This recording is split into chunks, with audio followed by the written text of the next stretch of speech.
சங்கீதம் 104 வாசிக்கிறோம். என் ஆத்துமாவே கர்த்தரை ஸ்தோத்திரி, என் தேவனாகிய கர்த்தாவே நீர் மிகவும் பெரியவராய் இருக்கிறீர். மகிமையும் மகத்துவத்தையும் அணிந்து கொண்டிருக்கிறேன். மகிமையும் மகத்துவத்தையும் அணிந்திருக்கிறேன். அப்படி தேவாதி தேவனை நாம் துதித்து அவனை ஆராதித்து ஒரு சமூகத்தில் ஒரு பிரசனத்துக்குள்ளாக நம்மை அர்ப்பணிக்க போகிறோம். கர்த்தருடைய சமூகத்தில் ஆராதனை முழுவதும் கர்த்தருடைய ஆவியானவர் நம்மை நடத்துவதாக நாம் ஒரு நிமிடம் கண்களை மூடி கர்த்தரை நோக்கி பார்த்து நாம் ஜெபிக்கலாம். மகா தயவு இரக்கமுள்ள நல்ல கர்த்தாவே, குமாரனாம் இயேசு கிறிஸ்து நாமத்திலே இந்த கால வேளையில் இந்த சமூகத்திலே வருகிறோம். ஆண்டவரே, பரிசுத்த நாமத்தை தொழுது சேவிக்கிற பாக்கியத்தை எங்களுக்கு தந்திருக்கிறேன். இந்த பரிசுத்த ஆராதனை எங்களுக்கு ஆசீர்வதித்து தந்திருக்கிறேன். இந்த நாளுக்காக துதிக்கிறோம். ஆண்டவரே, இந்த நாளிலே பேசும் வாயிலாக இந்த நேரங்களில் இணைந்து கொண்டிருக்கிற ஒவ்வொரு கர்த்தருடைய குடும்பங்களுக்காக ஸ்தோத்திரிக்கிறோம். ஆராதனை முழுவதுமாய் பங்கெடுக்க தேவ ஆசீர்வாதத்தை பெற கர்த்தருக்குள்ளாக நம்மை அர்ப்பணித்துக் கொள்ள ஒவ்வொரு தரவிடமா நாங்கள் சுபிக்கிறோம். உடைய கரத்திலே எங்களை தாழ்த்தி அர்ப்பணிக்கிறோம். துவக்கம் முதல் முடிவுக்கு பரிசுத்த ஆவியானவருடைய பிரசன்னம் நடத்த வேண்டும் என்று அருள் இயேசு கிறிஸ்து மூலம் வேண்டி செபிக்கிறோம். Praise Lord. இந்த நாளில் கூட நம்முடைய பாஸ்டமா வந்து புதிய ஆராதனைக்குள்ளாக நம்மை நடத்துவார்கள். எல்லாரும் நாம் கர்த்தருடைய சமூகத்திலே கரங்களை தட்டி தேவாதி தேவனை நாம் பிரைஸ் லார்ட். சில பாடல்களை நாம் பாடலாம். தலை சாய்க்கும் கண்ணீரையா, மூளை கண்ணீர் தானையா என்ற பாடல் உங்களுடன் இணைந்து பாடி கொடுக்கலாம்.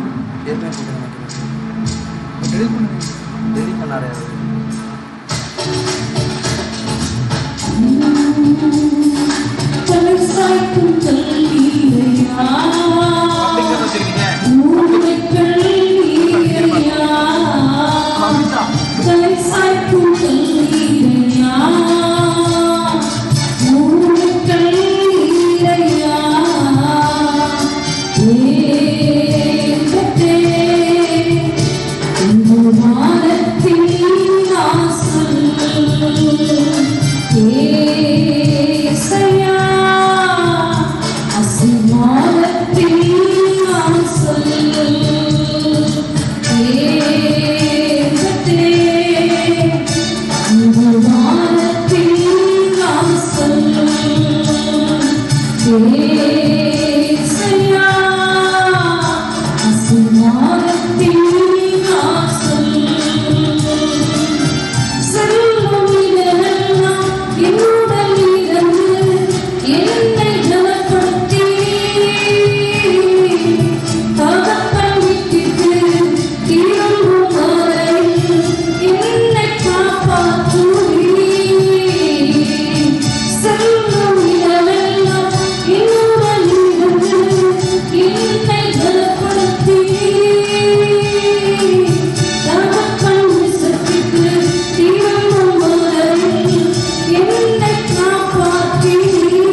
வானத்தின் வாசல் தேவனே, இது வானத்தின் வாசல் ஏசையா, வானத்தின் வாசல். ஹல்லேலூயா. கர்த்தருடைய நாமம் மகிமைப்படுவதாக. இன்னொரு பாடலை பாடி தேவ நாமத்தை மகிமைப்படுத்தலாம். நல்ல சமாரியன் இயேசு என்னை தேடி வந்தாரே என்ற பாடலை பாடலாம்.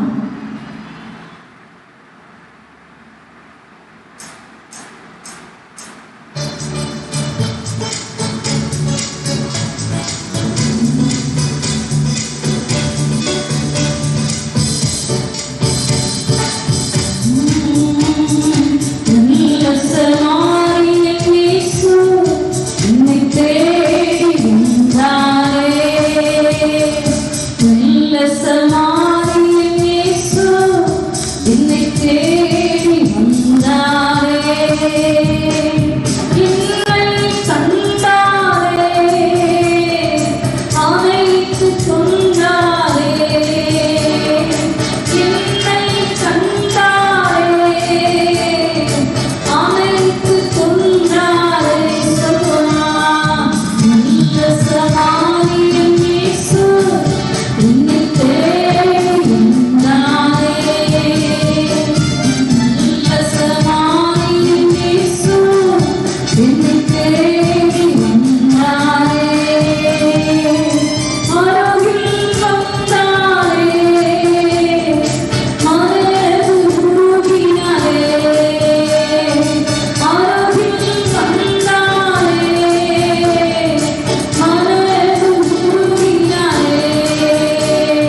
ஆண்டவர் ஒருவரை கண்டுகொள்ளாத இருக்கிற நேரங்களிலும் நம்ம கிட்ட வந்து அணைத்துக் கொண்ட அன்பு ஆண்டவர் இரண்டு பாடலர் பாடி உன்னோடு உள்ளத்தின் வாஞ்சையா சித்தம் செய்வதுதான் இதயத்தின் இயக்கமையா.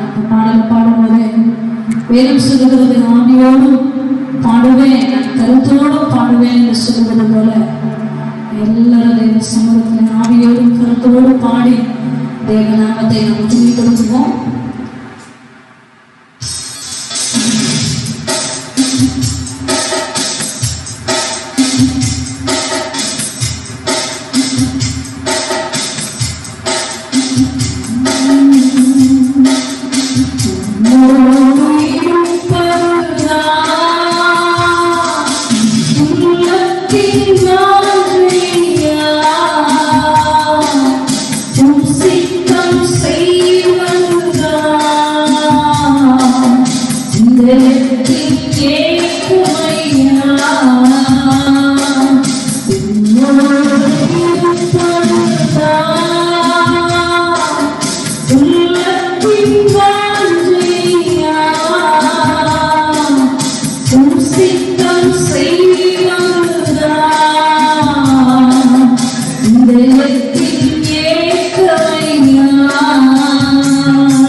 Amen.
அப்பா எங்களை தேடி வந்த தெய்வம், எங்களை வாழ வைத்த தெய்வம், நல்ல சமாரியனாய் வந்த தெய்வமே நமக்கு நன்றி செலுத்துகிறோம்ப்பா.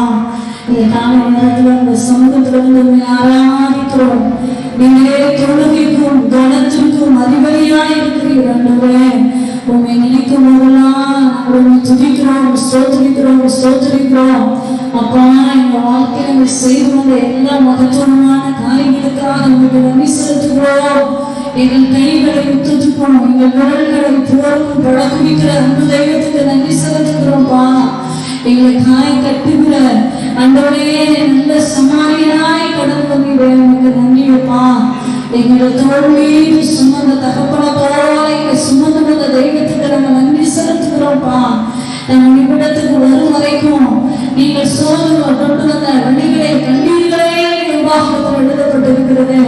ஒரு தகப்பன் தன் பிள்ளையை சுமந்து கொண்டு வருவது போல இந்த நாள் வரைக்கும் எங்களை சுமந்து கொண்டு வந்ததை நினைக்கும் போது நம்ம நமக்கு கோரி நன்றி செலுத்துகிறோம்ப்பா.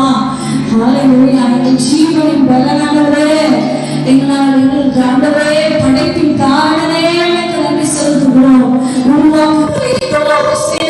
வாழ்க்கையில தென்பட்டவருக்கு நன்றி செலுத்துகிறோம்ப்பா. ஹல்லேலூயா, ஹல்லேலூயா, ஹல்லேலூயா. நீ நல்லவர், நீ நல்லவர், நீ நல்லவர், நீ நல்லவர், நீ பெரியவர், நீ மகத்துவமானவர். நீ ஆராய முடியாத காரியங்களை, எண்ண முடியாத அற்புதங்களை செய்கிறவர்.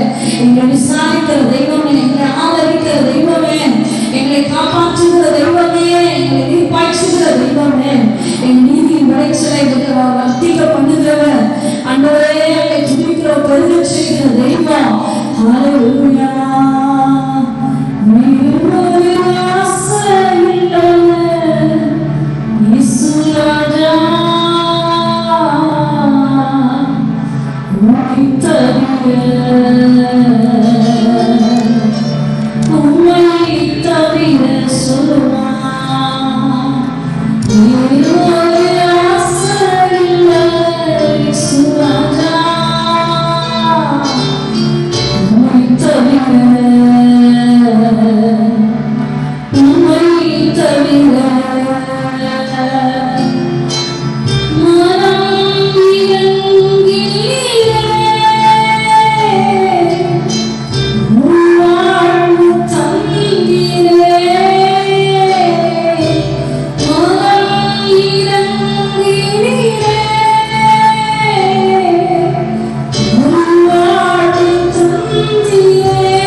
உங்க சமூகத்துல பிரவசத்தை எங்களுக்கு தருகிற தெய்வம் எங்கெல்லாம் அந்த சமூகம் இந்த சமூகத்தின் நிறைவுனாய் நடத்துகிற தெய்வங்களுக்கு செலுத்துகிறோம். அப்பா நீங்க வந்தா சூழ்நிலை மாறுமே தகப்பனே, முடியாததும் சாத்தியமாகும் என்று சொல்லி நாங்கள் நம்புகிறோம். இந்த காலையில மனதார புகழுகிறோம்ப்பா, மனதார வாழ்த்துகிறோம். நீ நன்மை செய்கிறவரா எங்க வாழ்க்கையில இருந்தவரே உனக்கு நன்றியப்பா. எங்களுக்கு அரணாக, கோட்டையாக, துணிகமாக, தஞ்சமாக, புகழிடமாக அப்பா நம்புகிற துருகமாய் இருக்கிற கிடகமாய் நம்புகிற துணையாய் இருக்கிற உனக்கு நன்றி செலுத்துகிறோம். தொடர்ந்து கர்த்தருடைய ஆவியானவர் எங்கள் நடுவிலே கிரியை செய்ய வேண்டும் என நாங்கள் ஜெபிக்கிறோம். இயேசுவின் நாமத்தில் வேண்டுகிறோம் ஜீவனுள்ள நல்ல பிதாவே.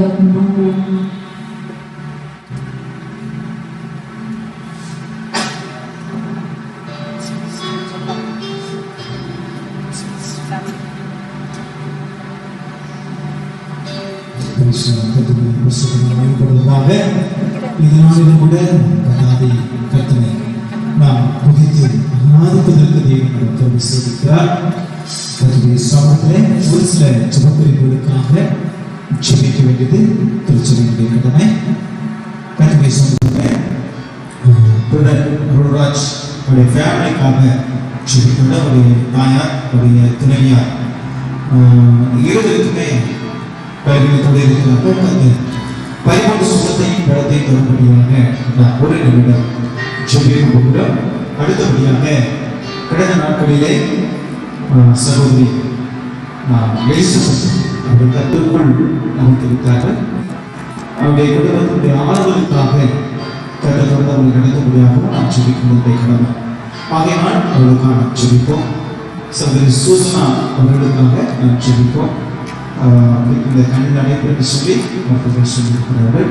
ஆகையினால் அவர்களுக்காக கத்த பரிபூர்ண சுகத்தை தரவும், அந்த கண் நீக்கப்படவும் கத்த பரிபூர்ண திருவிழிக்கும் நாம் ஜெபிக்க போகிறோம். இந்த மூன்று ஜெபக்குறிப்புகளுக்காக ஒரு நிமிடம் நாம் கர்த்தருடைய சமூகத்தை நோக்கி பார்த்தோம். கர்த்தர் சமீபங்களுக்கு மாத்திரம் தேவையான அவதோடு தேவன் அவர் தம்முடைய வல்லமை உடைப்பி தம்முடைய ஜனத்தை அனுபவிக்க விட்டு ரட்சிக்கிற கர்த்தர் வாசிக்கிறோம். மகாதேவன் இறக்குமுறை நேரத்தாவே திருச்சபை மக்களாக எங்கள் ஒருங்கிணைத்து அருமையான பிள்ளைகளுக்காக இந்த சமூகத்தை நோக்கி பார்க்கிறோம். சகோதரர் அருள்ராஜனுடைய தாயாருக்காகவும் துணைவியாருக்காகவும் நாங்கள் ஜெபிக்கிறோம். கர்த்தருடைய சுகமளிக்கிற வல்லமை, கர்த்தருடைய பலன் இப்போது அந்த பிள்ளைகளை துணை வேண்டுமா நாங்கள் ஜெபிக்கிறோம். சிறுவினை சம்பாதித்த அந்த இரத்தத்தின் வல்லமை அந்த பிள்ளைகள் இறங்குவதாக.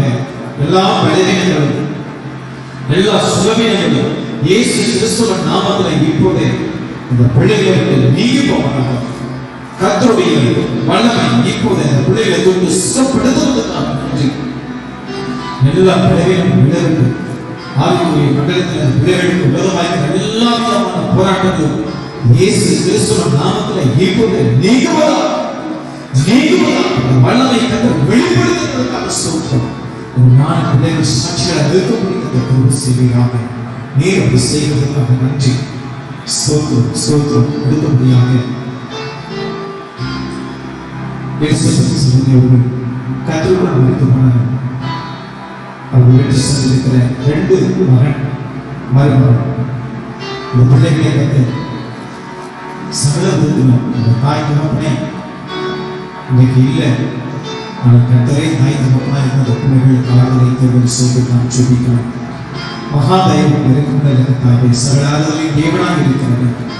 அருமையான காளிராட்சிக்காக காளிக்காக அருமையான மகள் காளிராஜனுடைய மனைவிக்காக சோதரம் அண்டவே குடும்பத்தில் பெரியவர்கள் ஒருவருக்குள்ளே கேட்டு ஆகிய பெரியவராக இருந்து இந்த பிள்ளைகளுக்கு சில ஆறுதலை செய்து தினப்படுத்தி தொடர்ந்து இந்த பிள்ளைகள் இந்த சமூகத்தில் சபையில் இந்த பிள்ளைகளுக்கு சாட்சியை நிறுத்த வேண்டுமானு சொல்லிக்கிறோம். அந்த பிள்ளைகளுக்கு வேண்டிய ஆறுதலை தேர்தலை தந்து பலப்படுத்தி தொடர்ந்து அந்த பிள்ளைகள் முன்னேறி சொல்லுவதற்கு அந்த சகோதரி நல்ல போராட்டத்தை போராடின விசுவாசத்தை காத்துக்கொண்டு இது முதல் கொண்டு நீர் வைக்கப்பட்டது சொன்னார்.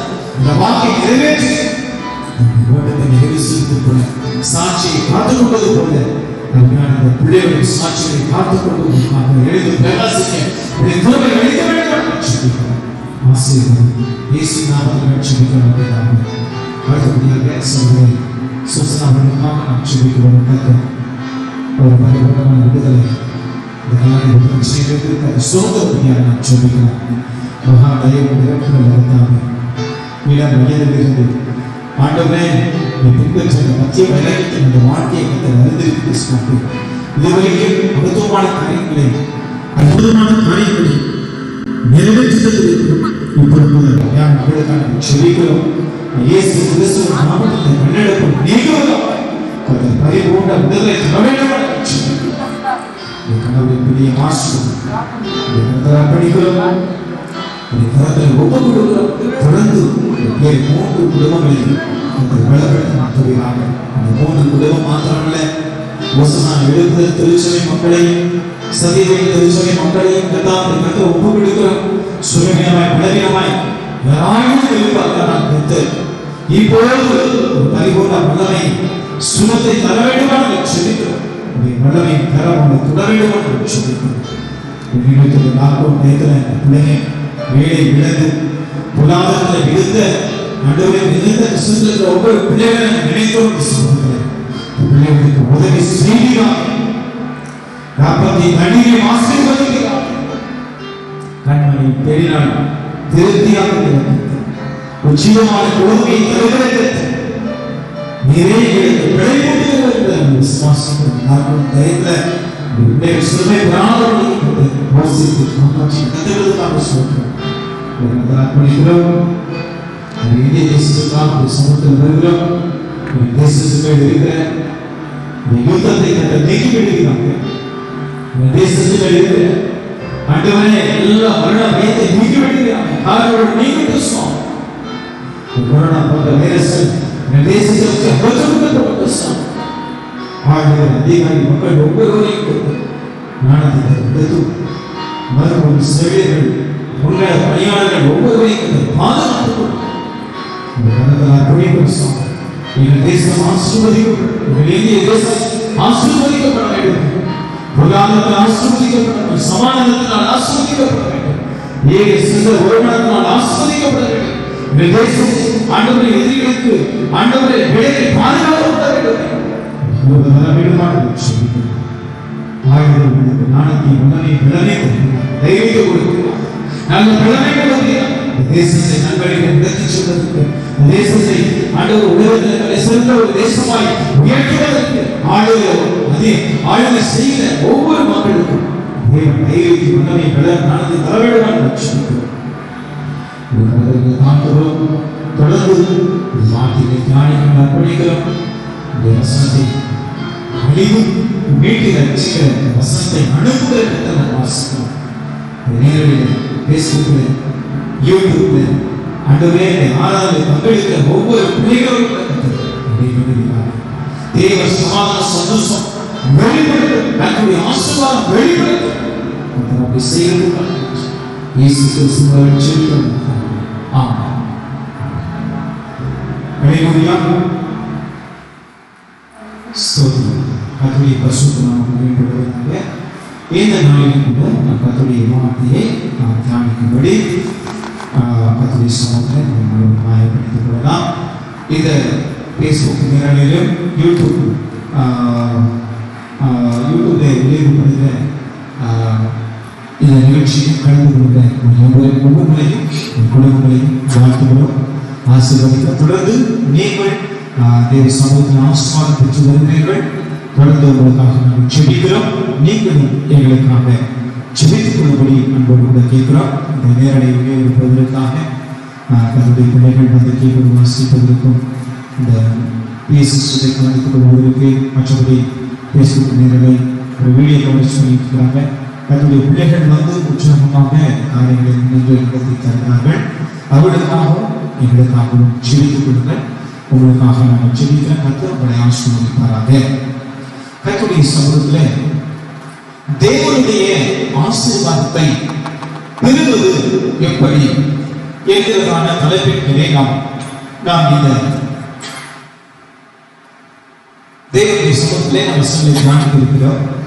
தேவனுடைய ஆசீர்வாதம் பெற வேண்டும் என்கிற நோக்கோடு செய்யும் செயல் ஆசீர்வாதத்தை பெறுவதில் இல்லை. ஆசீர்வாதமே நோக்கம், ஆசீர்வாதம் தான் நமக்கு முக்கியம் அப்படின்னு சொல்லி எடுக்கிற செயல்களை, அப்படி எடுக்கப்படுகிற செயல்கள் ஆசீர்வாதம் பெறுவது இல்லை.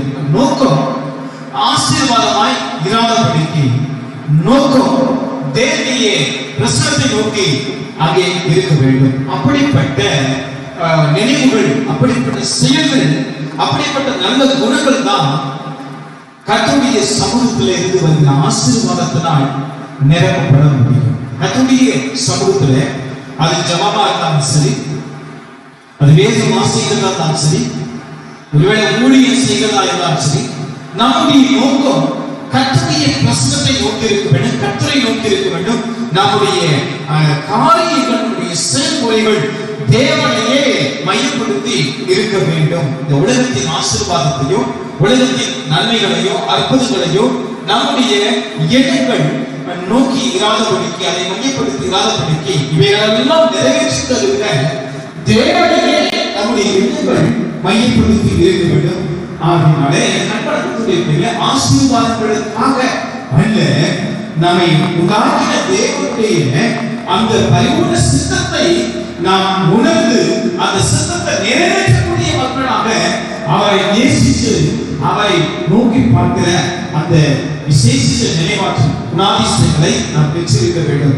இந்த காரியங்களை குறித்து மையப்படுத்தி நாம் தியானிக்க இருக்கிறோம். கர்த்தருடைய சமூகத்தில் வேதத்திலிருந்து ஒரு சில பாத்திரங்களை நாம் எடுத்து அவருடைய வாழ்க்கையிலே காணப்பட்டதான காரியங்களை நாம் தியானிக்க நம்மை தேவ சமூகத்தில் கூறுகிறோம். ஆதியாகம புத்தகம் 9ஆம் அதிகாரம் 21ஆம் வசனத்தை நாம் வாசிக்கலாம். அவன் திராட்சரசத்தை குடித்து வெறிகொண்டு கூடாரத்தில் வஸ்திரம் விலகி படுத்திருந்தான். அவன் தன் கூடாரத்தில் வஸ்திரம் விலகி படுத்திருந்தான். அப்பொழுது கானானுக்கு தகப்பனாகிய காம் தன் தகப்பனுடைய நிர்வாணத்தை கண்டு வெளியில் இருந்த தன் சகோதரர் இருவருக்கும் அறிவித்தான்.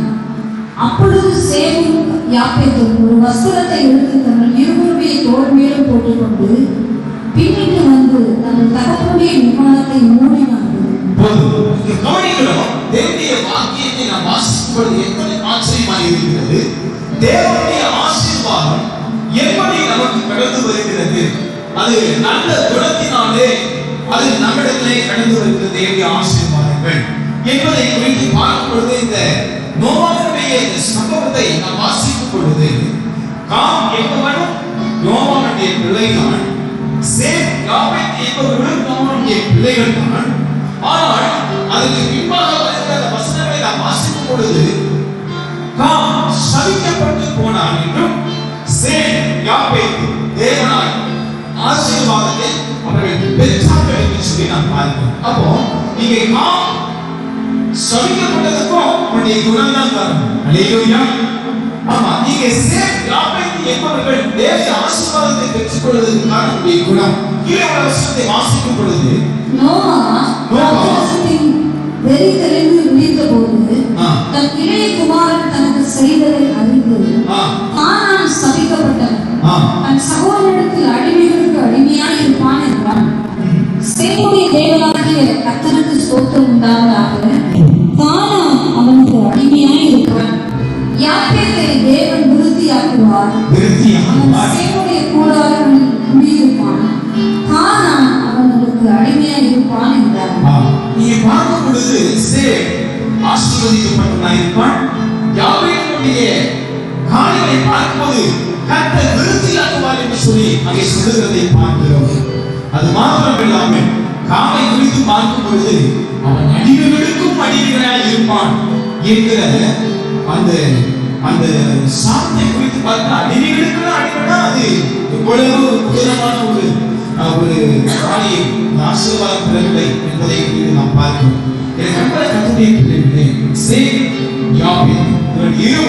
தகப்பனுடைய நிர்வாணத்தை காணாதபடிக்கு வஸ்திரங்களை தோளிலே போட்டு பின்னிட்டு வந்து மூடினார்கள். இந்த செயல் நல்ல குணத்தை காட்டுகிறது. அல்லேலூயா. வேதத்தில் நீதிமொழிகள் 17:9 வாசிக்கும் பொழுது அங்கே வாசிக்கிறோம், குற்றத்தை மூடுகிறவன் சிநேகத்தை நாடுகிறான், கேட்டதை சொல்லுகிறவனோ சிநேகிதரையும் பறித்து விடுகிறான். குற்றத்தை மூடுகிறவன் சிநேகத்தை நாடுகிறான். இதை காட்டுகிறதுனா இது தேவனுடைய அன்பை காட்டுகிறது. அப்போ ஒரு நீதிமன்றம் தெளிவுபடுத்துகிறது. அங்கே அவர்கள் மூடினார்கள். அதை மற்றவர்களுக்கு அறிவிக்கிறவனாக தகவல் வஸ்திரம் விலகி படுத்து கிடக்கிறதை கண்ட உடனே ஐயோ அப்ப எனக்கு படுத்த ரட்சஸ் அப்படின்ட்டு அவன் மூடி போட்டுருக்கணும். மனசுனா அந்த காரியத்தை என்ன செய்யணும், வஸ்திரத்தினால் வச்சிருக்கணும், மூடி கொண்டிருக்கணும். ஆனா என்ன செய்யணும் அப்படின்னா அவன் போய் சகோதரனுக்கு அறிவித்தான். என்ன சொல்றான் அப்படின்னா தூற்றிக்கிறான். அப்போ அங்கே அவனுடைய குணாதிசயம் தேவனுடைய ஆசீர்வாதத்தை இழப்பதற்கு காரணமாக இருக்கிறது. இந்த குணம் வந்து யாரும் இந்த குணத்தை காமிக்கிற குணம் யாருக்குமே இருக்கக்கூடாது, இருக்கக்கூடாது. இந்த குணம் உள்ளவர்கள் நேரடி ஆசீர்வாதத்தை ஒருபோதும் பெற முடியாது. அப்ப நீதிமன்றம் 17:9 குற்றத்தை போடுகிறவன் சிநேகத்தை நாடுகிறான். அல்லேலூயா. கேட்கிறதை சொல்லுகிறவன் சிநேகிதரையும் புரிந்து விடுகிறவனாக இருக்கிறான். எப்பொழுது பாருங்க, கேட்டதை போய் சொல்லுகிறது அந்த குணம் அது ஆசீர்வாதத்தை பெறுவதில்லை, அது வந்து சாபத்தை கொண்டு வருகிறது. அந்த இடத்துலயே தகப்பனுடைய நிறுவனத்தை கண்டுட்டா மாத்தோட அவன் வஸ்திரத்திற்கு மோடி கொண்டிருந்தான்னா நிச்சயமா இவர்களுக்கு இவன் ஆசீர்வதிக்கப்பட்ட முதன்மையானவனாக இருந்திருப்பான். இவன் கடைசியானது மட்டுமில்லாம இவன் செய்த இந்த செயல் அடிமைகளுக்கு அவன் அடிமையாக இருப்பான் என்கிற அந்த சாபத்தை பார்க்க என்பவர்கள் அவர்கள் நல்ல குணத்தை வெளிப்படுத்தி தகப்பனுடைய நிர்வாணத்தை காணாதபடிக்கு அவன் பெண்ணிட்டு வந்து அவர்கள் வஸ்திரத்தினால் மூடினான். நோவா அவன் தெளிவடைந்த பின்பு இந்த காரியத்தை அறிந்தவுடனே அங்கே தேவனுடைய ஆசீர்வாதங்கள் யாருக்கு என்பதை குறித்து அவர் சொல்லுவதை நான் பார்க்கிறோம். நீதிமொழிகள் 10:12 பகை விரோதங்களை எழுப்பும். பகை என்பது என்ன நிலைக்கு அப்படின்னா எப்ப அவன் எழுதுவான், எப்ப அவன் விழுவான், எப்ப அவன் தவறு செய்வான், இது அதையே நோக்கி கொண்டிருக்கும். அப்போ பகை எப்ப அவன் விழுவான் அப்படி பார்த்துக்கிட்டே இருக்கும். எப்ப அவன் வந்து கீழே விழுவான், எப்ப அவன் தவறுவான், அவனை நம்ம குற்றப்படுத்தலாம், அவனை கீழே தள்ளலாம் என்று சொல்லி இருக்கும் பகை உணர்வு ஒரு மனுஷனுக்குள்ள இருந்தால் அவன் குற்றத்தை மூடுகிறவனாக இருக்கவே மாட்டான். ஹல்லேலூயா. அப்போ இந்த கண்பான கர்த்தருடைய பிள்ளைகளே, பகை என்ன செய்யும்? ரோதத்தை எழுப்பும். அன்போ சகல பாவங்களையும் மூடும். அவன் சிநேகத்தை விரும்புகிறவன், அன்பை விரும்புகிறவன் என்ன செய்வானா? சகல பாவம் என்ன செய்வான்? மூடுவான். ஒண்ணு கிடையாது. பஸ்ல நம்ம பிரயாணம் பண்ணுகிறோம், நம்ம கூட்டமா போறோம், ஒரு சுற்றுலாவுக்கு எதுக்கோ நம்ம போறோம், ஒரு ஃபங்க்ஷனுக்கோ போறோம், 10 பேர் 15 பேர் போறோம். அங்கே பஸ் மிகுந்த நெருக்கமாக இருக்கிறது, நெருக்கடியாக இருக்கிறது, ஜனங்கள் அதிகமாக இருக்கிறார்கள். உடனே நம்ம நினைச்சோம், நம்ம சீட்ல 2 பேர் போறத கூட நமக்கு வேண்டியவங்களை இன்னும் நம்ம நெருங்கி உட்கார்ந்து இதில் உட்காந்துருக்கோம் அப்படின்னு சொல்லுவோம். அதே போல நம்முடைய கால் யார் மேல போட்டாலும் சரி, அவங்க நமக்கு மேல கால் போட்டாலும் சரி, நம்ம என்ன செய்ய மாட்டோம்?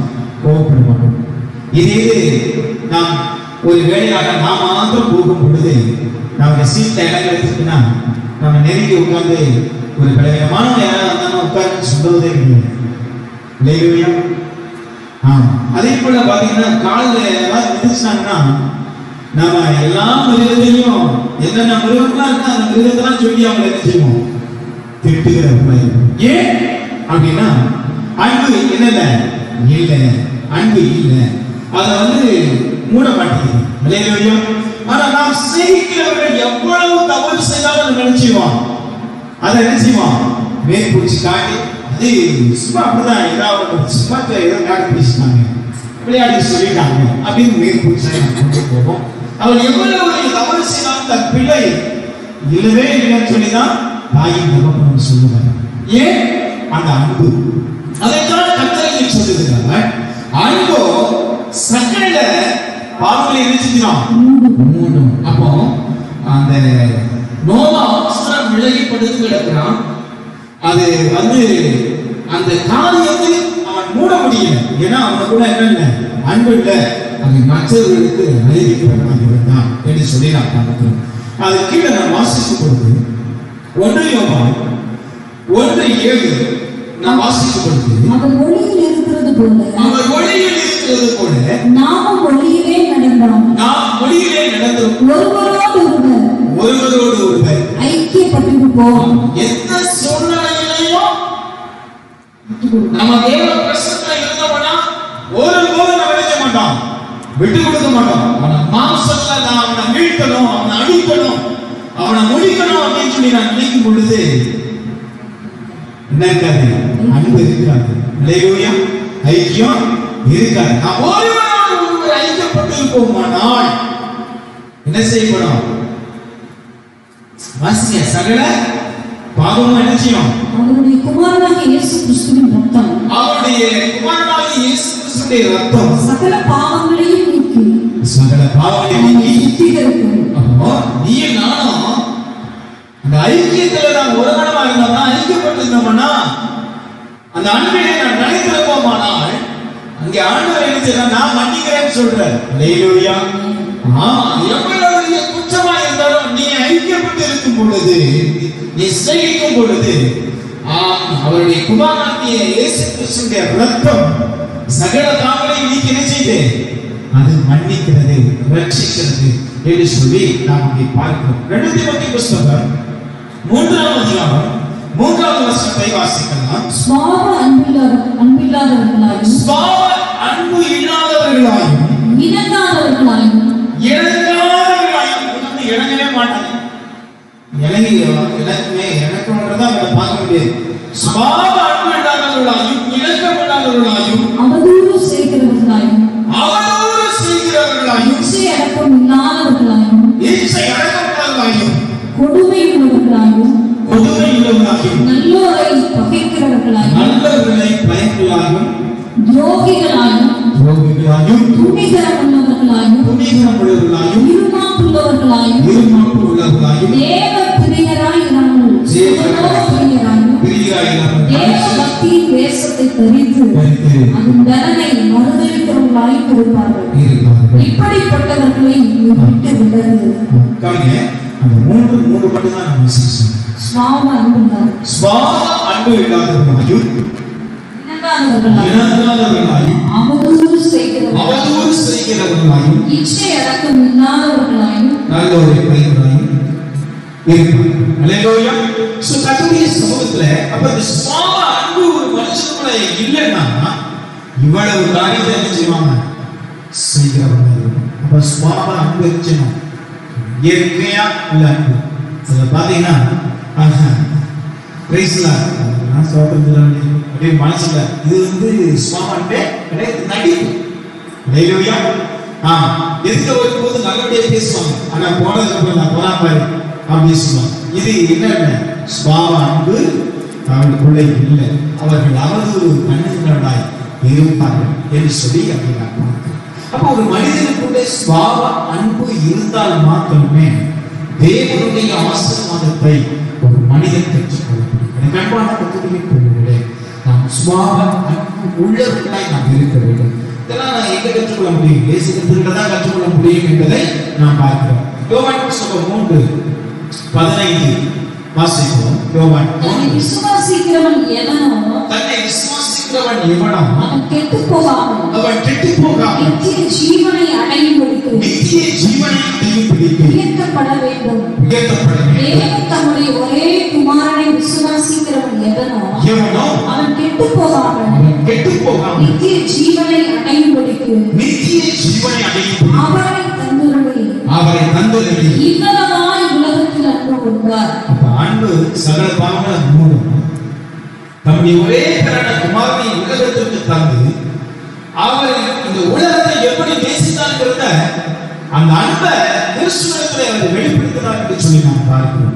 உலகத்தை ஆக்கினைக்குள்ளாக தீர்க்கும்படி அப்போ இங்க தேவன் தம்முடைய ஒரே பிரான குமாரனை உலகத்திற்கு தந்து அவர் எவ்வளவாய் அன்பு கொண்டார் என்பதை குறித்து அவர் வெளிப்படுத்துவதை பார்க்கிறோம். அன்பு இந்த உலகத்தை ரட்சிக்க வந்தது. அது என்ன அன்புனா அது தேவனுடைய அன்பு.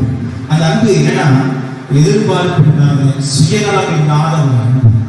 அப்படிப்பட்ட ஒரு அன்பின் பிரசனத்தினாலே இன்றைக்கு கர்த்தருடைய பிள்ளைகள் நிரப்பப்பட வேண்டும். அப்பொழுதுதான் அவர்கள் தேவனுடைய ஆசீர்வாதத்தை சுதந்திரித்துக் கொள்ள முடியும். அல்லேலூயா. அதைத்தான் சொல்றாங்க.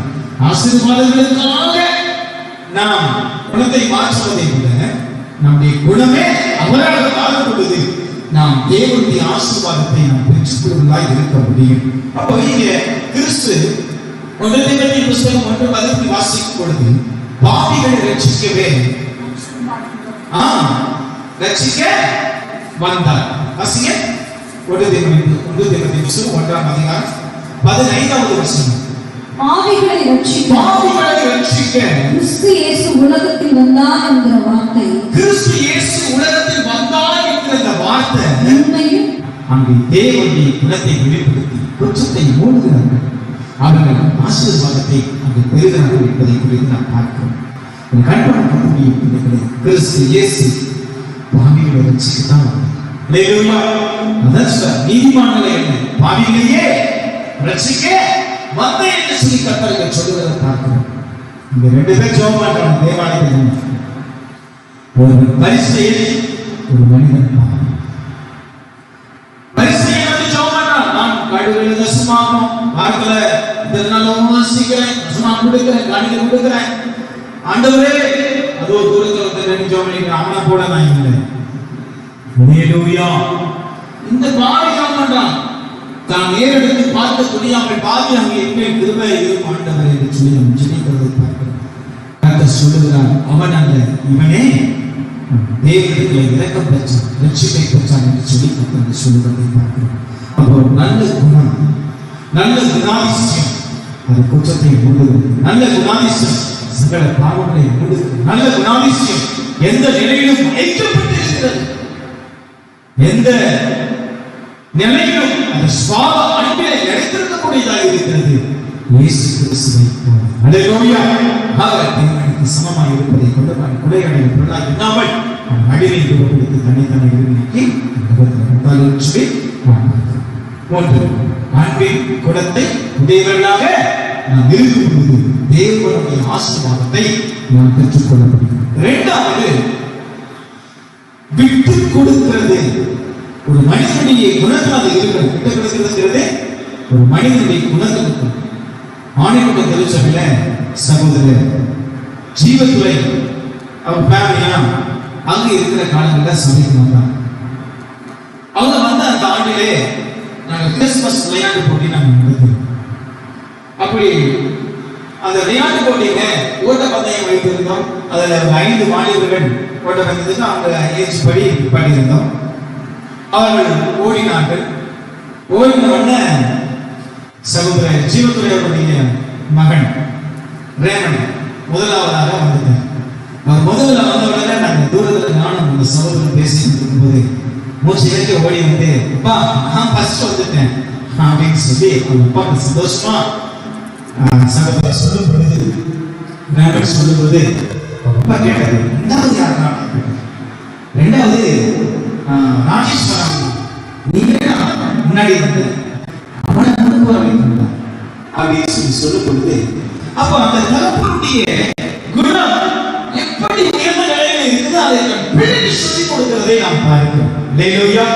பூமியில நம்ம வந்து விட்டு கொடுக்கிறவன் கெட்டு போகிறது இல்லை என்கிறதான பழமொழியை நாம் கொண்டிருக்கிறோம். நம் தமிழ் உதயமுடைய பழமொழி விட்டு கொடுக்கிறவன் கெட்டு போகிறது.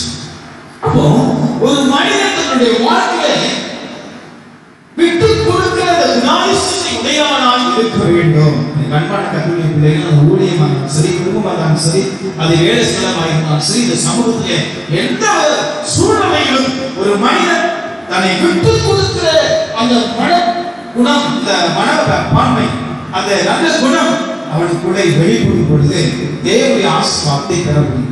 ஆதியாகமம் புத்தகம் 13:8 நாம் வாசிக்கும் பொழுது அங்கே ஆபிரகாம் குறித்து நாம் பார்க்கும் பொழுது லோகத்திய காரியத்தில் நாம் சகோதரர்கள், நாம் சகோதரர்கள். ஒருவேளை ஆபிரகாமுக்கு பேசிட்டு வந்து ஒரு விஷயம் சொல்றேன். ஆபிரகாமுக்கு அதாவது இருங்க, ஆபிரகாம் இப்படி சொல்றதுக்கு நிறைய வாய்ப்பு இருக்கு. என்ன வாய்ப்பு இருக்குன்னா, நான் தான் தேவனுடைய வாக்குத்தத்தத்தை பெற்றுக்கொண்டு வந்தேன்,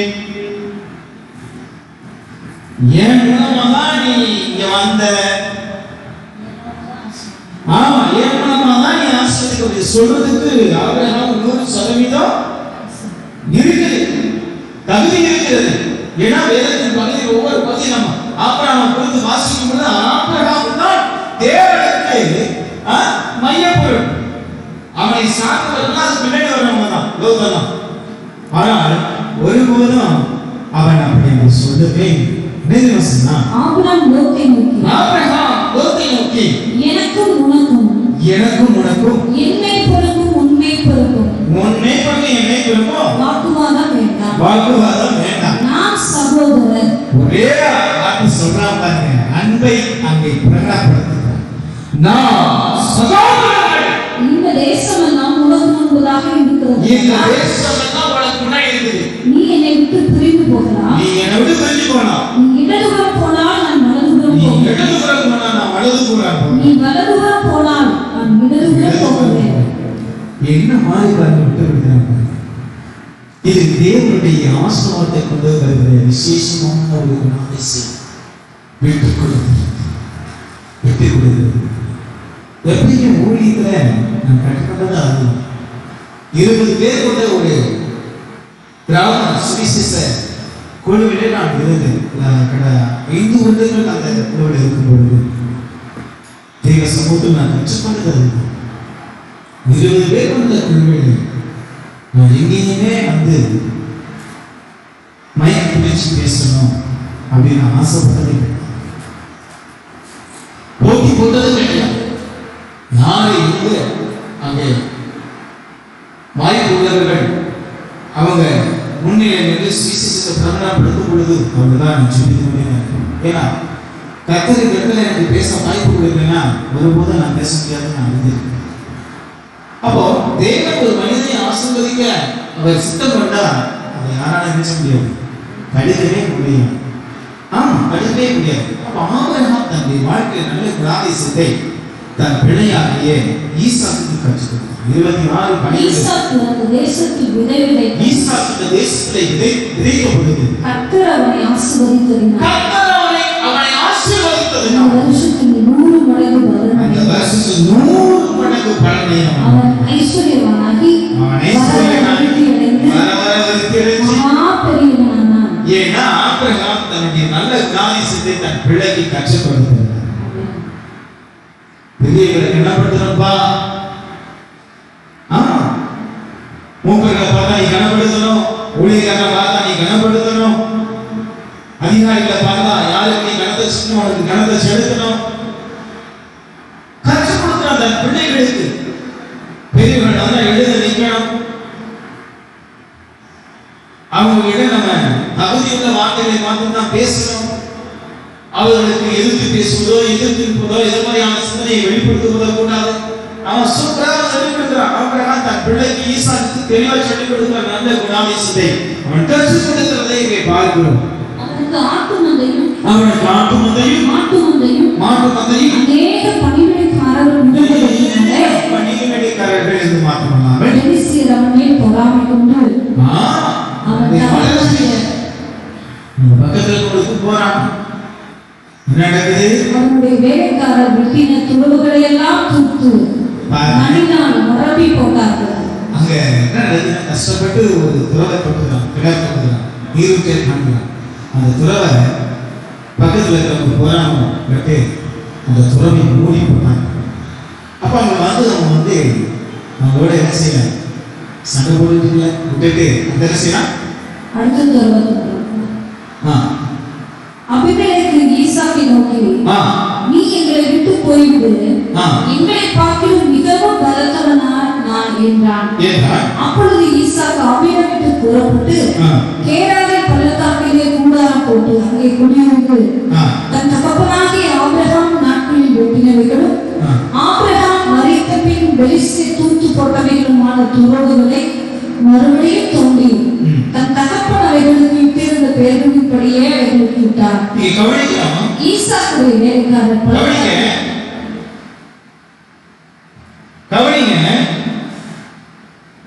அங்கே பெலிஸ்தியர்கள் வாக்குவாதம் பண்ணி இவளை விட்டு நீ போ அப்படின்னு சொன்ன ஈசாக்கு ஒருபோது அவன் எதிர்த்து நிற்க இங்க விட்டு கொடுத்துட்டு தான் வெட்டிய துறவை விட்டு கொடுத்துட்டு தூத்து போட்டு அந்த துறவை விட்டு கொடுத்துட்டு அதை அவன் போயிட்டான். அங்க போய் இந்த தகப்பன் தோண்டினதை மூடி போடாங்களா, அங்க போய் தோண்டுறான். அங்க போய் தோன்றவன அங்கேயும் எங்காச்சும் நான் வாக்குவாதம் பண்ணிருந்தாங்க. உடனே அங்கேயும் அவன் எதிர்த்து நிற்காம விட்டு கொடுத்து அடுத்த இடத்துக்கு போறான். அங்கே துறவை காட்டு. அப்போ தொடர்ந்து விட்டு கொடுத்து போயிட்டே இருக்கான். எங்கெல்லாம் ஒரு துறவை சொல்றானா அந்த கருத்தை நீரூற்றி தருகிறான். கடைசி அவன் சொல்ற வார்த்தை என்ன தெரியுமா? என்ன சொல்றாங்க தெரியுமா? 28 வசனம், நிச்சயமாக கர்த்தர் உம்மோடே இருக்கிறார் என்றும். அல்லேலூயா, அல்லேலூயா. கர்த்தர் காண்பிடிச்சு ஒரு மனிதன் தன்னுடைய வாழ்க்கையை விட்டு கொடுக்கிற சுவாபத்தை குணத்தை உடையவனாக இருக்கும் பொழுது யாரெல்லாம் அவனை நெருக்கி ஒடுக்கினார்களோ விரட்டினார்களோ அவர்கள் கண்கள் காண கர்த்தர் அவனோடு கூட இருக்கிறதை கண்டது போல இந்த பூமியிலே நீங்கள் விட்டு கொடுக்கிற சுவாபத்தை உள்ள இருந்தால் உங்களோடு இருப்பதை அந்த வார்த்தை பாருங்க, நீ கர்த்தரால் ஆசீர்வதிக்கப்பட்ட விட்டு கொடுக்கிற ஒரு சுவாபம் கர்த்தருடைய ஆசீர்வாதத்தினாலே அங்கே நிரப்பப்படுகிற அந்த கிருபையை நாம் பார்க்கிறோம். அவன் பெருக்கமடைவனாய் விருத்தி அடைந்தவனாக பெரியவனாக அங்கே ஆசீர்வதிக்கப்பட்டான் என்று சொல்லி நாம் பார்க்கிறோம். மார்க் 9:34 கர்த்தர் சொல்கிறார். அங்கே பார்க்கிறோம், யார் பெரியவன் என்று வழியிலே அவர் தர்க்கம் பண்ணியதை அவர் அறிந்து அங்கே வாசிங்க. மார்க் 9:34. அதற்கு அவர்கள் பேசாமல் இருந்தார்கள். ஏனெனில் அவர்கள் தங்களுக்குள்ளே எவன் பெரியவன் என்ற வழியில் தர்க்கம் பண்ணினார்கள். அதுக்கு மேலுள்ள வசனம் வாசிங்க. 7.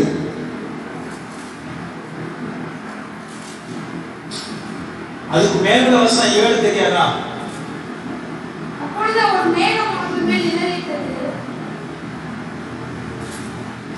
9:33. அவர் கப்பர்நகூமுக்கு வந்து வீட்டிலே இருக்கும் பொழுது அவர்களை நோக்கி நீங்கள் வழியிலே எதை குறித்து உங்களுக்குள்ளே தர்க்கம் பண்ணினீர்கள் என்று கேட்டார். அதற்கு அவர்கள் பேசாமல் இருந்தார்கள். அமைதியா இருந்தாங்க. ஏன்னா அது உன்னதமான ஒரு சாப்டர். அதனால வழியில பேசுறத ஆண்டவர் கேட்கும் அவங்களால என்ன செய்ய முடியல, பதில் சொல்ல முடியல. ஏன்னா தங்களுக்குள்ள யாரை தெரியவன் என்று அவர்கள் வழியிலே பேசிக் கொண்டார்கள் என்று சொல்லி அப்படியே நாம் வாசிக்கிறோம். அப்போ வழியில அவருக்குள்ள ஒரு பெரிய தருணமே வருது. இயேசு கிறிஸ்து அவர் தம்முடைய சிலுவை மரணத்தை குறித்து அங்கே தம்முடைய சீசர்களுக்கு பாரத்தோடு சொல்றார். நான் எப்படி பாடுபட போறேன், கெச்சமனையில இருந்து சிலுவை வரைக்கும் உள்ள பாடுகளை குறித்து சொல்ல முயலுகிறார் தம்முடைய சிநேகிதர்களுக்கு. ஆனா அவர்களோ அந்த வார்த்தைக்கு அப்புறம் யூதர்கள் பிரஜாதிகளை கையை ஒப்புக் கொடுப்பார்கள், அவர்கள் என்னை சிலுவையில் இருந்து கொலை செய்வார்கள், ஆகிய 3 நாள் உயிர் எழுந்தது. பாடு மரணத்தை குறித்து உயிர்த்ததை குறித்து கர்த்தர் பாரத்தோடு சீசர்களிடம் சொல்லியிருக்கிறாரு. இந்த வார்த்தைக்கு அப்புறமாக சீசர்கள் தங்களுக்குள்ள யார் பெரியவன் என்கிற வாக்குவாதம் அங்கே உண்டாயிருக்கிறதை நான் பார்க்கிறேன். அப்ப தங்களுக்குள்ள யார் பெரியவன், அவங்க விட்டுக் கொடுத்ததுக்கான மனநிலை யாருக்குமே இல்லை. நான் பெரியவன், நீ பெரியவன் சொல்லி அங்கே சண்டை எழுதுகிறதை பார்க்கிறோம். நீதான் நானா, நீதான் நானா அப்படின்னு சொல்லி சண்டை. யார் பெரியவன் என்கிற சண்டை என்று சொல்லி பார்க்கிறோம். லூக்காவின் 22:24 வசனத்தை நாம் வாசிக்கிறோம். அன்றியும் தங்களில் எவன் பெரியவனாய் பெரியவனாய் இருப்பான் என்றும் அவர்களுக்குள்ளே வாக்குவாதம் உண்டாயிற்று. அவர் அவர்களை நோக்கி புறஜாதியரின் ராஜாக்கள் அவர்களை ஆளுகிறார்கள். ஆமா, அது இருமப்பா ஆடுறாங்க. அவர்கள் மேல் அதிகாரம் செலுத்துகிறவர்களும் உபகாரிகள் என்னப்படுகிறார்கள். உங்களுக்குள்ளே அப்படியா இருக்கக்கூடாது. உங்களில் பெரியவன் சிறுவனைப் போலவும் தலைவன் பணிவிடைக்காரனைப் போலவும் இருக்க கடவுள். அப்படின்னா உங்களை யார் பெரியவங்களோ சின்ன பையன் மாதிரி இருக்கு. நம்ம இந்த இடத்துல வந்து இருக்கும்போது ஏதாவது கட்டி பண்ணா யார் அனுப்பணும்னா பெரியவங்க அனுப்புமான்னு அனுப்புவாங்க.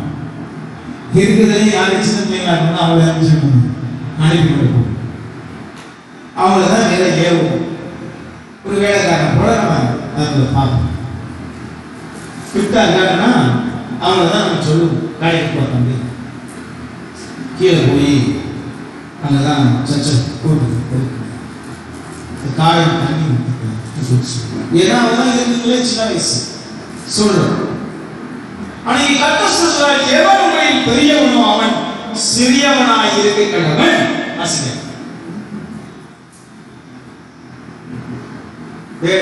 உங்களுக்கே அப்படி இருக்கக்கூடாது. உங்களில் பெரியவன் சிறியவனை போலவும் தலைவன் பணிவிடைக்காரனை போலவும் இருக்க கடவன்.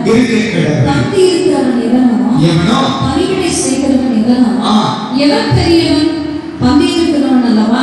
அப்படி இருக்கும் நான் உங்கள் நடுவிலே பணிவிடைக்காரனை போல இருக்கிறேன். ஆண்டவருக்கு சொல்றாரு, உங்க மத்தியில நான் பணிவிடைக்காரனா போல நான் இருக்கிறேன் அப்படின்னு சொல்லி. அப்ப அவரு வந்து என்னன்னா தன்னை முழுவதுமாய் விட்டு கொடுத்தார். எல்லா செயல்களுக்கும் அவர் தன்னை முழுவதுமாய் விட்டு கொடுக்கக்கூடியவராய் இருந்தால் அந்த நல்ல குணத்தை உடையவராய் இருக்கிற மனுஷன் எவனோ அவன் பரிபூர்ண ஆசீர்வாதத்தை நிச்சயமா பெறுவான். தன்னைத்தானே அதாவது வாசிக்கும் 14:7 வாசிக்கும் பொழுது தன்னைத்தானே உயர்த்துகிறவன் தன்னைத்தானே உயர்த்துகிறவன் தாழ்த்தப்படுவான், தன்னைத்தானே தாழ்த்துகிறவன் உயர்த்தப்படுவான் அப்படின்னு இந்த சொல்லுறதை நாம் பார்க்கிறோம். லூக்கா 7 அழைக்கப்பட்டவர்கள் பந்தியில் முதன்மையான இடங்களை தெரிந்து கொண்டதை அவர் பார்த்து அவர்களுக்கு ஒரு உவமையை சொன்னார். ஒருவர் கல்யாணத்துக்கு நீ அழைக்கப்பட்டிருக்கும் போது பந்தியில் முதன்மையான இடத்தில் உட்காராதே. உன்னிலும் கனமுள்ளவன் ஒருவேளை அவனால் அழைக்கப்பட்டிருப்பான். அப்பொழுது உன்னையும் அவரையும் அழைத்தவன் உன்னிடத்தில் வந்து இவருக்கு இடம் கொடு என்பான். அப்பொழுது நீ வெட்கத்தோடே தாழ்ந்த இடத்துக்கு போக வேண்டியதாய் இருக்கும்.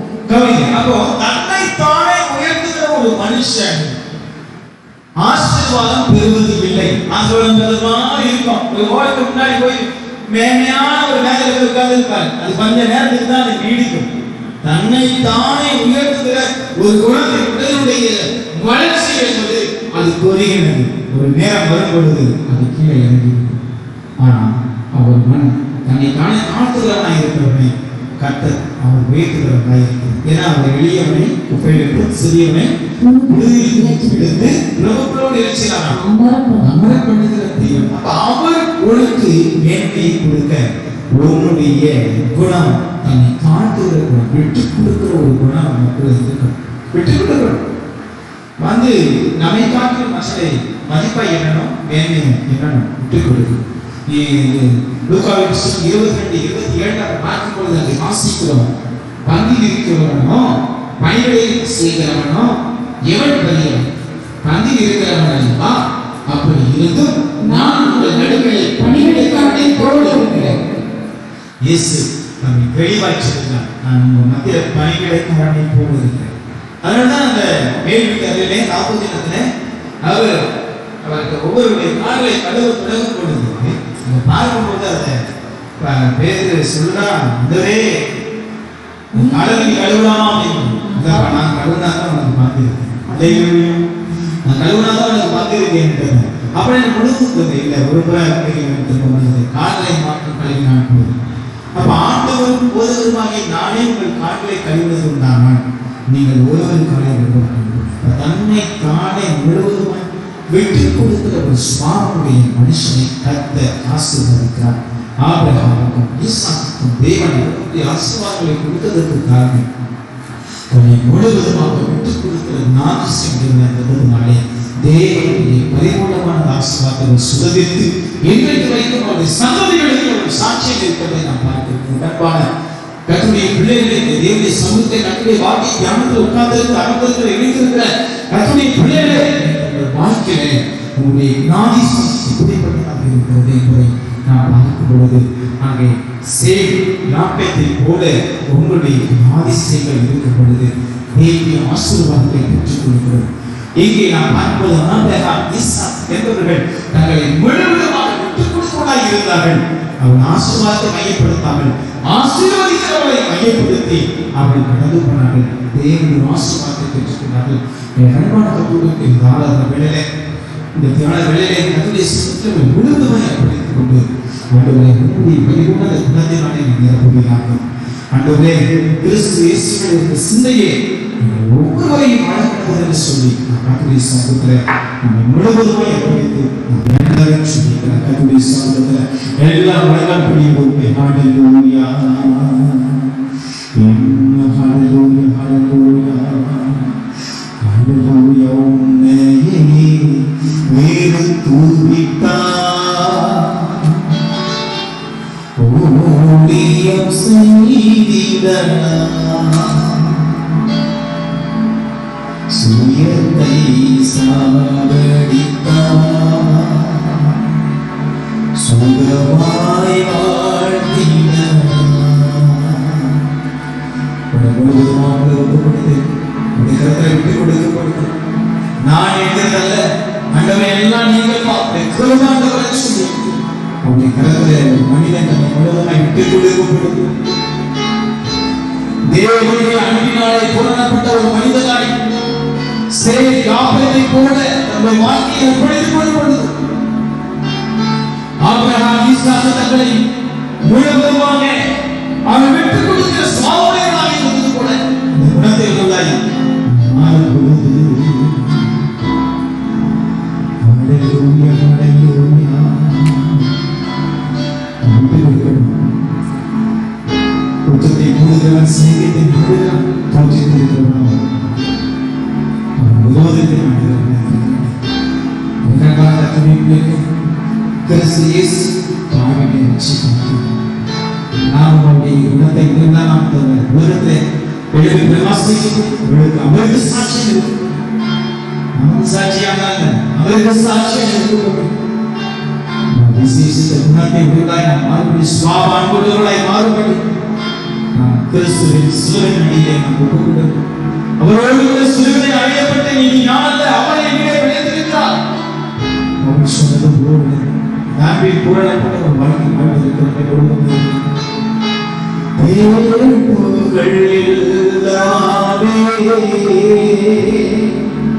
இயேசுவின் நாமத்திற்கே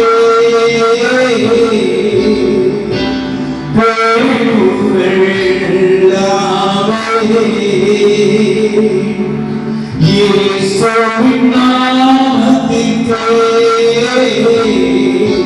கிறிஸ்து வளரட்டுமே நமது மறைக்குமே கிறிஸ்து வளரட்டுமே நமது மறைக்குமே உன்னை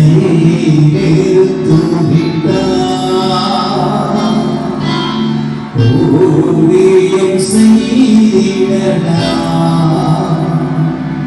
சூரியனை சாரடித்தா சுகமாய் வாழ்த்தினா சாரதி போல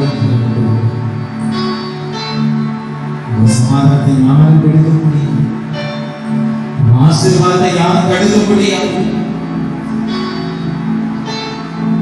நீ விருத்தி அடைவ 40 சொல்லுவது நீ விருத்தி அடைவ ஒரு சகோதரனாகிய சேர்த்துடைய மத்தியில நீ சுகமாயிருப்ப. விருத்தி அடைவ ஆபிரகாம் விருத்தி அடைவ ஈசாக்கின் 100 மடங்கு பலனடைந்தது போல நீ பலனடைவ. கர்த்தருடைய சமூகத்தில் முழுவதுமாய் தாழ்த்தி ஒப்புக் கொடுத்து சரி யாப்பேக்கு தகப்பனுடைய நிர்மாணத்தை கூடின குணாதிசயம் எத்தனை உயர்வானது. ஈசாக்கு என்பவர்கள் இந்த பூமியிலே வாழ்ந்தபோது தன் ஜனத்திலே அவர்களுக்கு இருந்த எல்லா நெருக்கத்திலையும் தன்னை முழுவதுமாய் ஒப்புக் கொடுத்து அவர்களுக்கு எதிர்த்து விட்டு கொடுத்தது போல உயர்ந்த குணாதிசயங்களாய் நிறுவப்பட்டது. ஆபிரகாமை ஆசீர்வதித்தவர், ஈசாக்கை ஆசீர்வதித்து பெருமைப்படுத்தவர், அவருடைய விளைச்சலின் பலனை 100 மடங்காய் பெருகச் செய்தார். உங்களுடைய பலனை அவர் பெருகச் செய்வார். முழுவதுமாக நேசித்துவேன். இப்படிப்பட்ட ஒரு வாழ்க்கை வாழ்வதற்கு, இப்படிப்பட்ட ஒரு குணாதிசயத்தை விளையாட இருப்பதற்கு கிருபை நாளில் அர்ப்பணித்து சுபிக்கலாம். மகா தெய்வம் இறக்கப்பட தெய்வமே, நம்ம தியானிக்க பகுதியிலிருந்து நாங்கள் பெற்றுக்கொள்ள வேண்டிய குணாதிசயங்களை கர்த்தருக்கு தந்துவிடுவீர்கள். அது சீக்கிரத்தில் வரவுள்ள ராஜாவின் மகிமையான அந்த வருகையை பிரசவத்தை காண விரும்புகிற எங்களுக்கு இந்த குணாதிசயத்தை தருகிறார். இந்த வருகையை ஆயத்தப்படுத்துகிறார். உங்களுடைய வருகையை வெட்கப்பட்டு போகாது. ஜீவனோடு தேசத்திலே ஒப்புதல் சேர்க்கப்பட்டது போல நித்திய ஜீவனை அடையும்படி, நித்திய வாழ்வை பெறும்படி எங்கள் ஓட்டத்தை தொடர்வதற்கு வேண்டிய கருணை வளமை பெறவே தந்து உடனடியாக உச்சரிக்கிறோம்.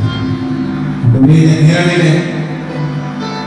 யூடியூப் வழியாக, பேஸ்புக் வழியாக ஆனந்தத்தை தந்து வச்சிருந்த ஞானத்திலே அவர்களுக்கு ஒவ்வொரு குடும்பத்தையும் ஒவ்வொரு பிள்ளைகளையும் ஆசீர்வதித்து அதே வருகையின் பிரசவங்களை காணப்படுது. வெட்கப்பட்டு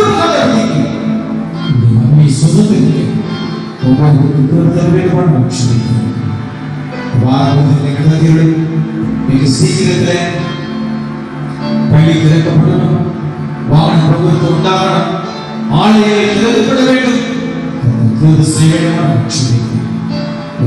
படிக்கிறோம் இயேசு கிறிஸ்துவோட ஜீவிக்கிறோம். ஜீவனுடன் இருக்கிறார். ஆமாம், ஆத்மாவே கர்த்தரை ஸ்தோத்திரி, முழுவதும் பரிசுத்த நாமத்தை ஸ்தோத்திரி. ஆத்மாவே கர்த்தரை ஸ்தோத்திரி. ஆலோசித்த சகல உபகாரங்களையும் உள்ளதாக நம்முடைய கர்த்தராகிய இயேசுவின் கிருபையும் பிதாவின் தேவனுடைய அன்பும் பரிசுத்த ஆவியானவருடைய அன்பின் ஐக்கியமும் இயேசுவின் சதாகாலம் வாழ்வும் சகல பரிசுத்தவான்களுடைய தயவுகளும் நிலைத்திருந்து நாம் ஆமென். கர்த்தர் உங்களை ஆசீர்வதிப்பாராக. தொடர்ந்து